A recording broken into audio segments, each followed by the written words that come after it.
Bangungot para sa sinumang mga magulang ang mamatayan ng anak dahil ang nakagawian, ang anak dapat maglibing sa mga magulang.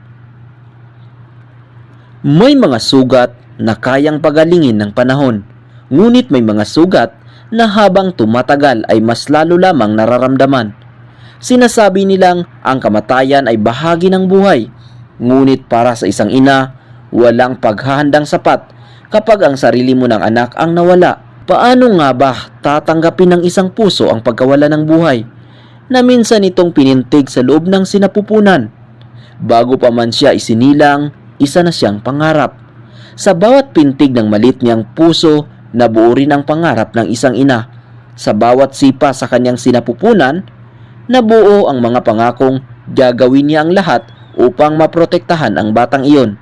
Sa unang iyak ng kanyang anak, isinilang din ang isang ina. At mula noon, bawat araw ay naging sakripisyo. Mga gabing walang tulog kapag may sakit ang anak. Mga panahong mas pinili niyang magutom kaysa makitang kulang ang pagkain ng kanyang anak. Mga pangarap na isinantabi upang mabigyan lamang ng mas magandang kinabukasan ang batang pinakamamahal niya. Ang bawat pagod ay naging magaan. Ang bawat luha ay naging sulit dahil sa bawat ngiti ng kanyang anak. Para bang nawawala ang lahat ng hirap. Masaya.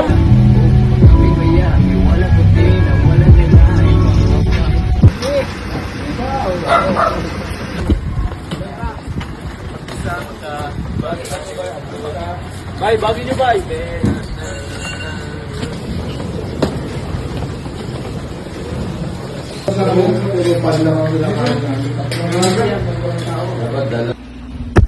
Kita kids bukas sa San Juan.